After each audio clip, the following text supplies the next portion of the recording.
Welcome back to New Money. This evening we're discussing estate planning. Guests Harry Joffe and Gordon Stewart. And if you've got any questions, you can send it to bhca.co.za.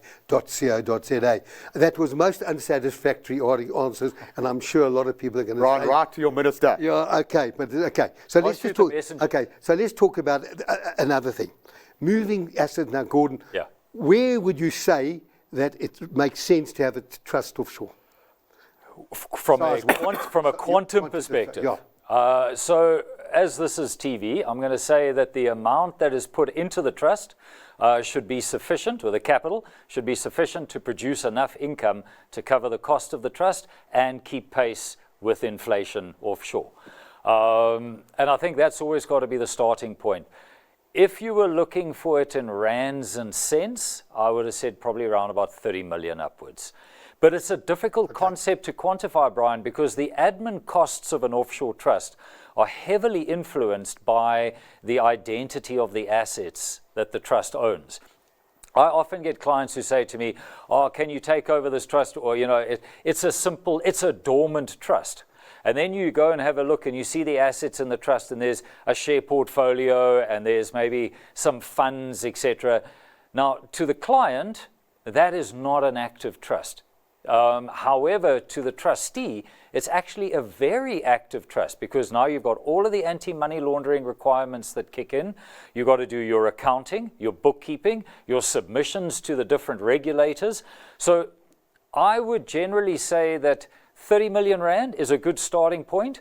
And if you can get your assets into things like funds, ETFs, that will then cut down on your admin costs, your annual admin Bryan, costs. to jump in, I mean, I agree with everything Gordon said, but I think an endowment wrapper offshore can do a lot of good things. So first of all, if a trust is holding an endowment wrapper, that cuts down already the management, because the endowment wrapper you don't have freedom to manage normally, right? So that would make it easier.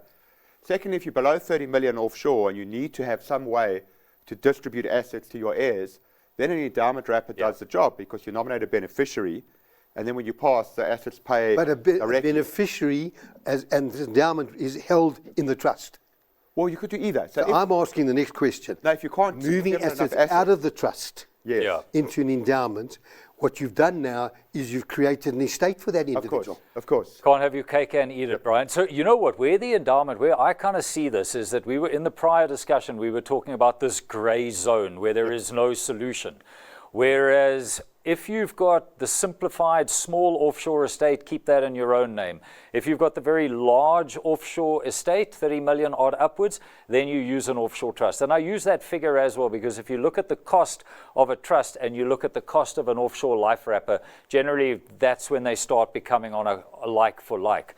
But anything in between, then I would be the first person who would say to a client, use an offshore life wrapper. Yep. Because it gives you that distribution capacity. You nominate the beneficiary, you pay assets to the heirs. It saves winding up. Well, it makes it easier winding up the deceased estate. You can nominate who your beneficiary There's no is. offshore will, there's no probate, there's no offshore executor. So can I ask you this question? If you then move the assets out of the trust into this endowment, and made the made the owner, because you can distribute to beneficiaries.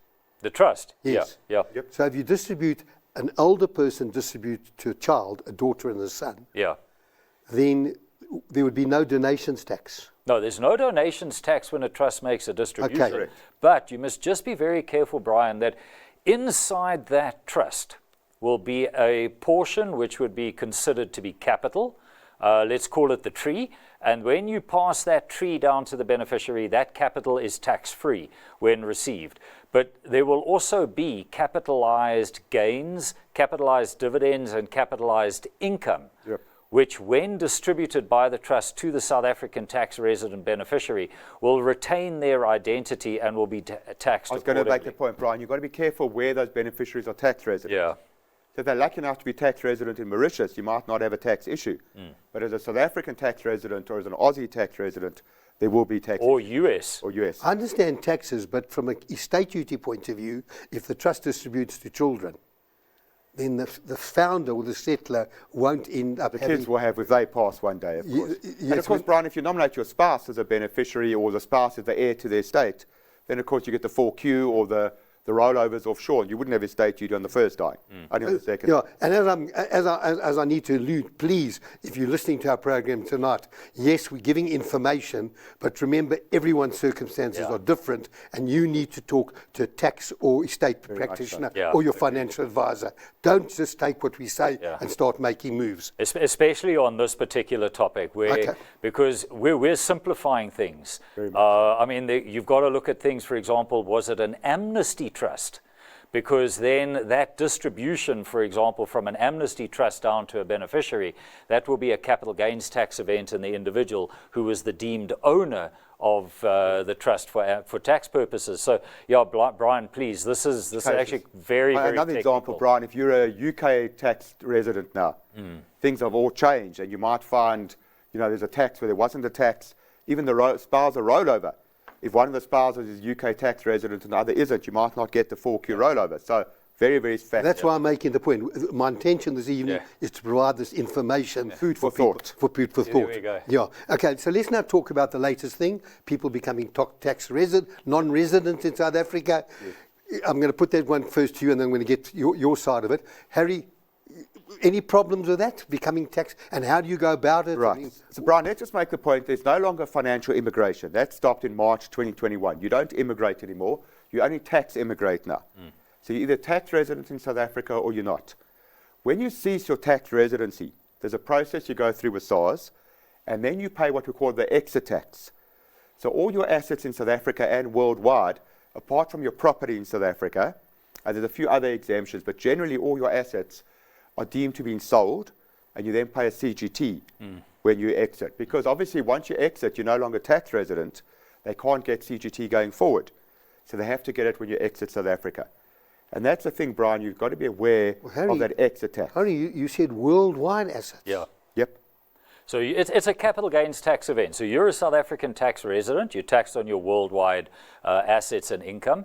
And when, as Harry pointed out, when you cease to be a South African tax resident, that's a deemed capital gains tax event on your worldwide assets. And as Harry pointed out, it's excluding immovable property in South Africa and assets of a permanent business establishment.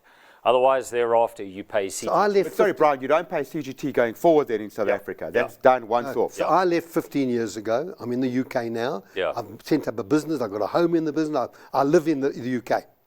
But I've never become non-tax resident. So what typically used to happen, I don't know if it's changed, Harry, is that you could go back and do what was known as a belated exit from South Africa. So if you'd been out of the country for a period of 5 years, then you could go through, and it used to be the old Saab MP3360 and the Saab IT21, and then you would do this belated immigration.